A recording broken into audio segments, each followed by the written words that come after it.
Iran ने अमेरिकी प्रस्ताव पर 14 बिंदुओं में जवाब दिया है। पाकिस्तान के जरिए भेजे गए इस प्रस्ताव में 30 दिन में समाधान की समय सीमा तय की गई है और प्रमुख मांगों में हमलों के खिलाफ सुरक्षा गारंटी भी शामिल है। तो आपको बता दें, ईरान का अमेरिकी प्रस्ताव पर जवाब आया है। इलाके से अमेरिकी फोर्स को हटाना, रोके गए फंड्स को जारी करना जैसी मांगे रखी गई हैं। कुछ और मांगे भी हैं जिनमें प्रतिबंध हटाना, मुआवजा और हॉर्मुज स्ट्रेट के लिए नए नियम शामिल। ईरान ने कहा कि जंग के बाद अब मिडिल ईस्ट और गल्फ ऑफ पर्शियन हॉर्मुज में हालात पहले जैसे नहीं रह जाएंगी। हॉर्मुज स्ट्रेट को लेकर ईरान के नए कानून के तहत इजराइल के जहाजों को हॉर्मुज से गुजरने की इजाजत नहीं दी जाएगी। दुश्मन देशों के जहाज तभी गुजर पाएंगे जब वो युद्ध का मुआवजा देंगे। दूसरे देशों के जहाजों को भी ईरान से अनुमति लेनी होगी, तभी वो इस रास्ते का इस्तेमाल कर सकेंगे। नया कानून आते ही एक बार फिर से मिडिल ईस्ट में तनाव बढ़ सकता है, क्योंकि तमाम कोशिशों के बावजूद भी ईरान अभी नाकेबंदी नहीं हटा पाया है। इधर अमेरिकी राष्ट्रपति ट्रंप का भी बयान सामने आया। उन्होंने कहा कि ईरान की भेजी गई योजना की समीक्षा की जा रही है, लेकिन इसे मंजूर करना मुश्किल लगता है।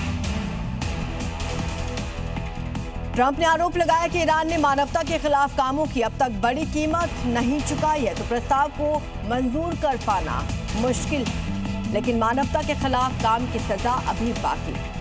दक्षिणी लेबनान में आईडीएफ ने एक लोडेड और लॉन्च के लिए तैयार लॉन्चर को नष्ट किया। वीकेंड के दौरान इजरायली एयरफोर्स ने आईडीएफ की मदद के लिए दर्जनों हवाई हमले किए। इन हमलों का मकसद सुरक्षा खतरे को खत्म करना, क्षेत्र में संभावित हमलों को रोकना बताया गया है। तो हमला करने के लिए ये तैयार लॉन्चर पैड को नष्ट। इन तस्वीरों को देखिए जहां इजरायली फाइटर जेट्स ने बम बरसाए। अटैक से पहले ये इलाका शांत और हरा भरा दिख रहा है, लेकिन जैसे ही बम गिरता है उसके बाद हरा भरा इलाका धूल और गुबार से भर जाता है और कुछ ही सेकंड में मौके पर दिख रही हरियाली तबाही में तब्दील हो जाती है। हमला इतना भयंकर था कि पूरा इलाका दहल गया। हिजबुल्लाह के लड़ाके इसी जगह से इजराइल के इलाकों और सेना को टारगेट कर रहे थे। इसी लॉन्च पैड को तबाह करने के लिए इजराइल ने एयर स्ट्राइक की और पूरी तरह से इस खतरे को खत्म कर दिया। और इसी बीच एक और बड़ी खबर, लेबनान में आईडीएफ ने करीब 120 ठिकानों को नष्ट करने का दावा किया है।